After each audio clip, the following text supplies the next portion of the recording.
Chapter 1: The Spark. Open the damn airlock. The voice crackled through a static-stained channel, coarse, defiant. Then silence. The control deck of Earth's last orbital bastion, Virilia Station, froze. Every console operator, technician, and officer turned toward the viewscreens displaying the hulking derelict vessel now anchored at Dock 7. The name across its side, faded and half-burned, read Vanguard. "She's not supposed to exist," whispered Chief Tech Varen. "The Vanguard was declared lost 231 years ago." Commander Elara Myles repeated her demand. "Open the airlock." Her face on the comm screen looked barely human. Pale. Eyes too wide, too alert. Her voice, controlled, but ragged, as if she'd fought to remember how to speak. Captain Reese Talon stepped forward, arms crossed, jaw tight. "Elara Myles is dead. She was born in 3092. That would make her over 300 years old." The AI core at his shoulder chimed softly. "Bioscan confirms identity. Vital signs, baseline human. No anomalous enhancements. No cryostasis detected." "She's alive," said Dr. Kalen, stepping beside the captain. "And if that ship really is the Vanguard, we need answers. Open it." The hydraulic seals groaned. Through the docking tube's reinforced glass, they watched the interior airlock iris twist open. Fog spilled like breath from lungs long held. Then, she stepped through. Elara moved like she wasn't sure gravity was real. Her frame was lean, muscle wasted from confinement, or worse. Her flight suit hung in tatters, scorched and torn at the sleeves. Her left arm was wrapped in a strange, black mesh that pulsed faintly, organic tech, unrecognizable. But it was her eyes that unnerved them most. They scanned everything. Not with fear, but calculation. Captain Talon stepped forward. "Commander Elara Myles. You are presumed deceased. Explain yourself." She stared at him. "I don't have time for bureaucracy. We need containment protocols. Now." Kalen frowned. "Containment for what?" Elara turned slowly. "Not what. Who?" Her voice dropped an octave, and something flickered across her pupils, like a shimmer from deep water. The control room fell into an eerie silence. "You brought something back?" asked Talon. "No." She looked past him. "It followed." Behind her, from the shadows of the docking ring, the comm lights flickered twice. Then failed. The debrief chamber smelled of sterilization fluid and recycled air.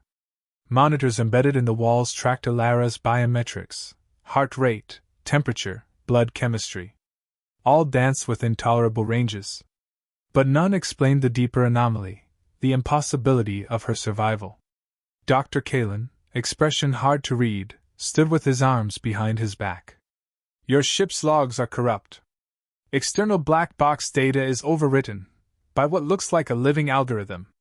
We can't extract anything." "Good," Elara said without blinking. "You're not ready for what's in there." Kalen narrowed his eyes. "You're assuming we ever will be." Elara leaned forward, elbows on the table. "I'm assuming you want to live." The room chilled. Outside, storms raged across Earth's upper atmosphere, lightning threading through the cracked dome above the city of New Avalon. Humanity had returned to Earth generations ago, but only in orbit. The surface remained uninhabitable. What they had in space was fragile, and they all knew it. Captain Talon entered. "Your mission was first contact with the extrasolar signal. You were expected to return within 2 years. Not 2 centuries. We never made contact," Elara said flatly. "The signal, it wasn't a beacon. It was a net." Kalen sat slowly. "What kind of net?" "Not for catching ships," she said. "For catching minds." A flashback, brief, violent. Elara, younger, helmet on, standing at the precipice of an obsidian cliff under a binary star system. The alien structure pulsed like a heartbeat. Her crew moved beside her, 6 of them. All brilliant. All dead now. One by one, they fell silent, not from wounds, but from within. As if something had spoken inside their thoughts and rewrote the code of who they were. Back in the present, Elara's fingers twitched. Talon watched closely. The crew? What happened? Her voice cracked for the first time. They broke. One started weeping in a language we'd never heard. One walked into space without a suit. One begged me to cut the voices out. She didn't elaborate. She didn't need to. Talon sat across from her, softer now. Why you? Why are you still here? I wasn't spared, she said. I was rewritten too. But I fought it. Long enough to get back here. To warn you. Kalen stood, his skin pale. Warn us of what? Elara looked at them both. That it wants Earth. And we're already late. On the far side of the station, a dormant sensor activated. It pinged once, then again. Then a ripple, like gravity misbehaving, spread across the void between stars. Chapter 2: The Descent. The emergency lights flickered again. 3 pulses. Red. The color of intrusion. Seal the outer rings, Captain Talon barked. Scramble orbitals. I want eyes, everything from UV to quantum shimmer. Find out what the hell that thing is. On screen, the anomaly still drifted, massive, angular, silent. It had no propulsion. No heat signature. It simply was. And it was coming closer. Elara stood behind him, silent, arms crossed. She hadn't slept in 72 hours. Her body trembled slightly, but her mind was sharp, too sharp. It won't attack, she said. Kalen turned to her. That's supposed to comfort us. She didn't blink. It won't attack. It'll invite. In the heart of Virilia Station, a private lab had been isolated. The walls were now wrapped in quantum mesh and nanofield barriers. It wasn't to keep something in. It was to keep something out. Inside, Elara sat in the center, breathing deeply, hooked to a dozen neuromonitors. She had agreed, reluctantly, to let Kalen run a sequence of memory extractions. Not because she trusted him, but because time was running out. Begin when you're ready, Kalen said, standing behind the console. Don't go too deep, Elara warned. If you reach the core, it might not be just me you're pulling from. Kalen hesitated. You think you're still linked to it? I know I am. He tapped the interface. Flash. Her mind opened like a wound. She saw stars. Then darkness. Then the structure, the mind cage, as she'd called it. Floating in a sea of silence. Her crew drifting beside her, alive and unaware. The signal wasn't loud. It was beautiful. Lyrical. Like a forgotten lullaby. It had spoken in desire, not words. We see you. Elara gasped. We know your loneliness. One of her crew screamed, a sound so raw it burned. Blood from the ears. Eyes rolled white. Another whispered, It's showing me Earth. Whole. Like it was before. And then silence. Not around her, within her. Her mind had gone blank, overwritten like a wiped slate. She'd clawed it back piece by piece. But the cracks remained. She woke up gasping, the monitors spiking. Kalen stood frozen, hands off the console. I heard it. In my head. Not from the data. From you. I told you, Elara said, sweat pouring down her temples. It's still inside me. Fractured but alive. What is it? She looked up. It's not a being. Not in the way we understand it. It's not flesh. Not metal. It's will. On the other side of the station, an emergency siren began to scream. Unauthorized signal burst from Dock 7. A technician shouted. Talon's face went cold. That's the Vanguard. The entire bridge turned as warning lights flared. No one went aboard, he said. I ordered a quarantine. I didn't need to go back in. Elara's voice came over comms. It was already awake. Dock 7 exploded inward, not outward. Something stepped through the void, a shadow, humanoid only in silhouette, but hollow, translucent. as if its body hadn't decided what shape to take yet. Security drones fired without command. The rounds passed through it. The shadow raised a hand. One drone crumpled in midair, folded in half like paper. No fire. No tech. Just the physics of reality, reversed. It walked forward. Elara sprinted through the station's spine corridor, Kalen beside her. "You said it wouldn't attack!" he shouted. "It's not," she growled. "It's demonstrating." "Demonstrating what?" She stopped short, turned to him. "That your machines, your bullets, your walls, none of it matters. It's not here to fight." "Then what does it want?" She looked through the nearest viewport. "It wants us to listen." Flashback, the first corruption. Her crewmate, Lieutenant Reza, had tried to resist the voice. He'd even put a blade to his own throat to escape it. But the thing hadn't stopped him. It had soothed him. Spoke through his own voice. "There is no need to run." He dropped the knife. Smiled. And then turned on the others. Back in present time, Elara's comm pinged. "Captain Talon? The entity's inside Engineering Deck 3. It's rewriting our power matrix. Without touching it." "Rewriting it how?" Kalen asked. "Into what?" Elara whispered. Silence. Then Talon's voice came back, ragged. "It's building a message." Kalen accessed the nearby console. Code scrolled like liquid silver. Not binary. Not language. Something new. A single line translated, partially, by the station AI. "We offer release." Kalen backed away. "What does that mean?" Elara clenched her jaw. "It means we were right." "About what?" "That it doesn't want to conquer us. It wants to recruit." They reached the control room. Talon had drawn his weapon. Useless, he knew, but human instinct died hard. The entity stood before the main reactor core, motionless. Then it spoke. But not through air. Not through sound. Each person in the room felt the words form inside their bones. "You do not belong to this cage." Elara stepped forward. "I know what you are." The entity didn't move, but the temperature dropped. "You're what's left of something old," she said. "A civilization that didn't die. Just left their bodies behind." A beat passed. "And you are what's next?" Captain Talon fired his weapon. The pulse shot hit nothing, and yet a crack split the viewport glass behind the entity. The station groaned. Elara turned on him. "Stop! If we push it." But it was too late. The entity raised its hand again. The lights died. Gravity warped.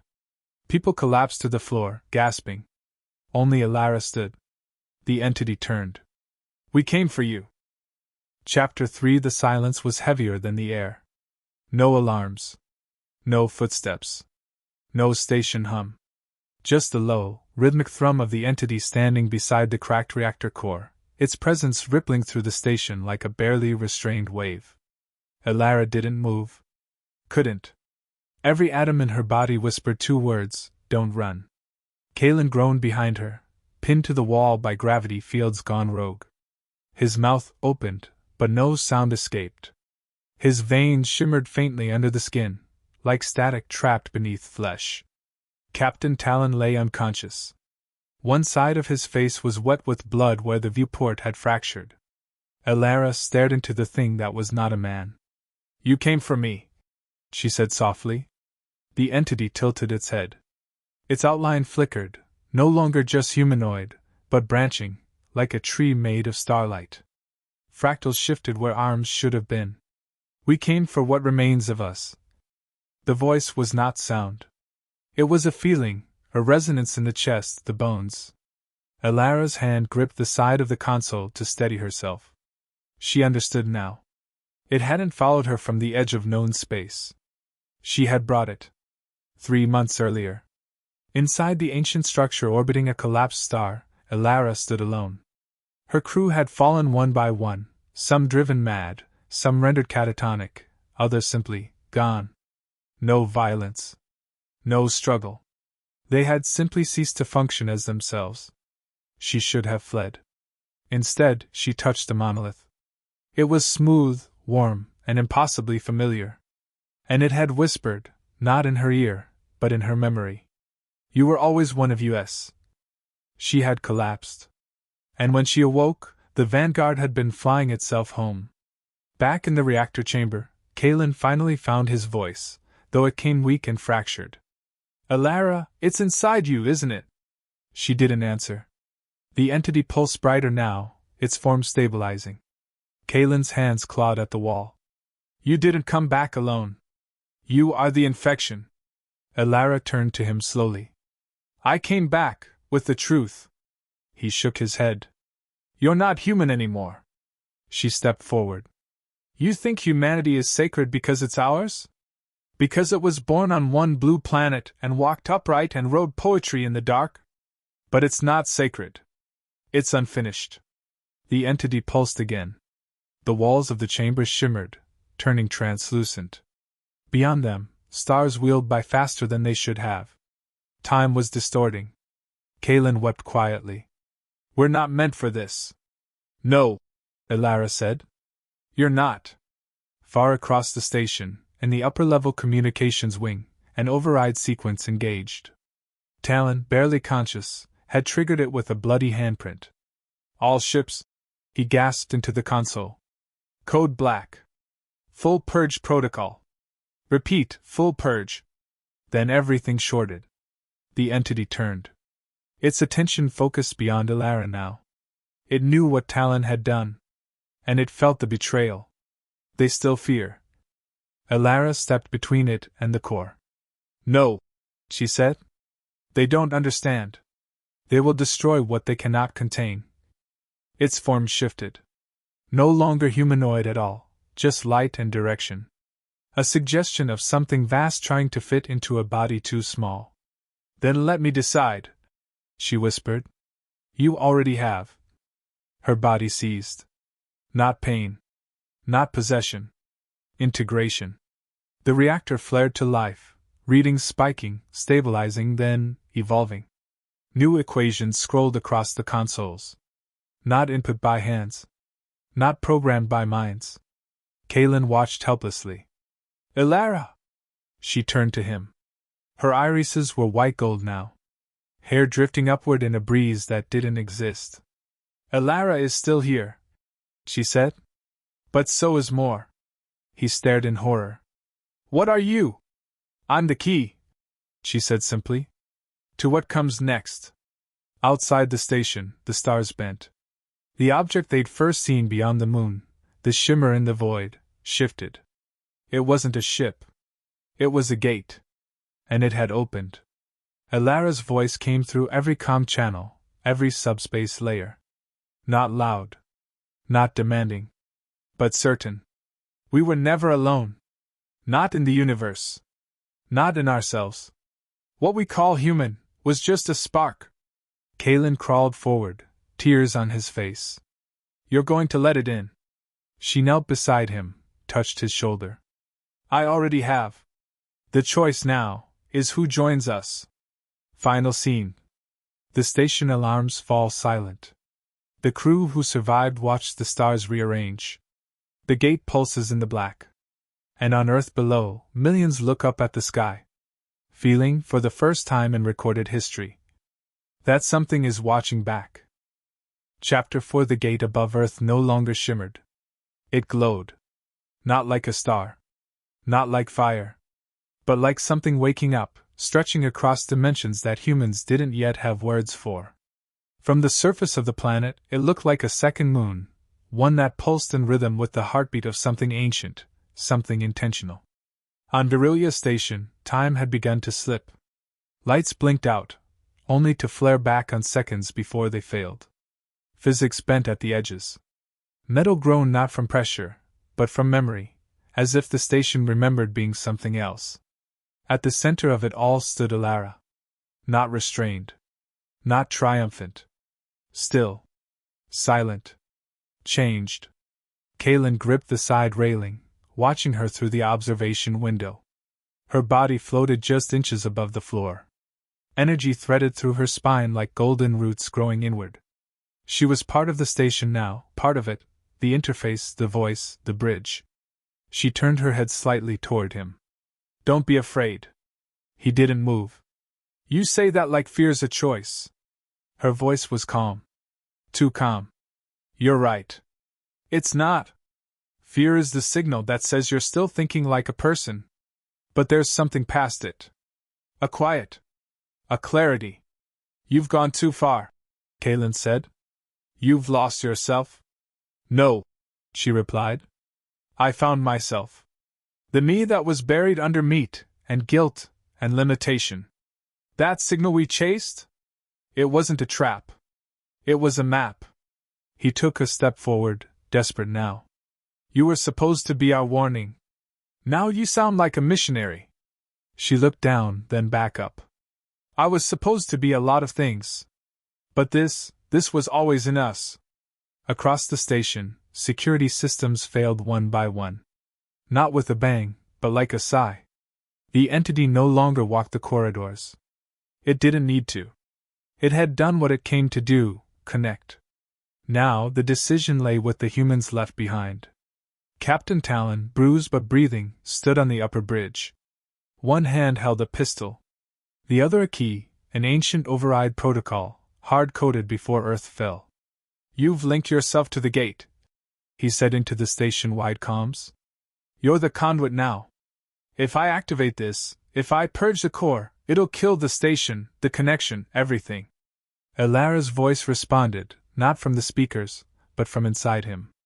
You'll also kill every colony we've lost contact with. You think it's just a gate. It's a lifeline. What we lost can return. What we are can evolve. You sound like them. He spat. I am them. And still me. Still human. Just more. Kaylin appeared on the bridge. She's telling the truth, he said quietly. Talon turned. You of all people. She didn't abandon us. Kaylin interrupted. She fought for us. And now she's offering a choice. Slavery isn't a choice. Kaylin shook his head. This isn't about control. It's about connection. For the first time in our species' history, we're not alone. And we're being asked to join, not kneel. Talon stared at the key in his hand. One turn. That's all it would take. He looked out at Earth. Then at the stars. I remember when the sky was something we dreamed about, he said. Now we have it, and it terrifies us. Inside the reactor chamber, Elara lowered herself gently to the floor. She felt everything.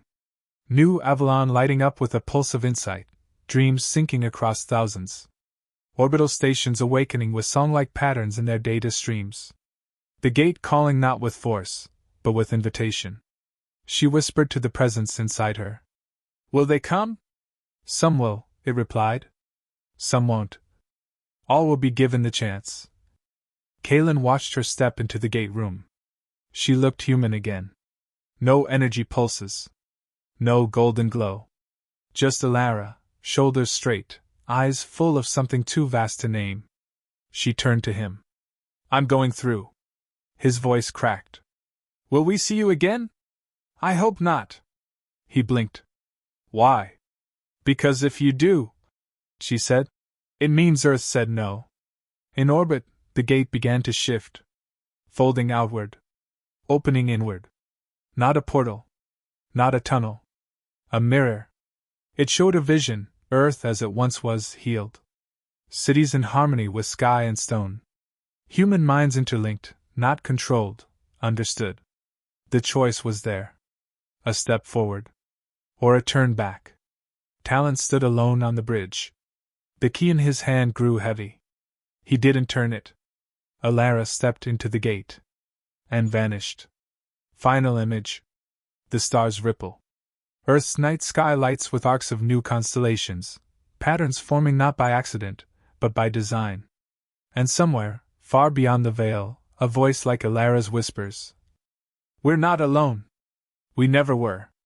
We were just waiting to remember.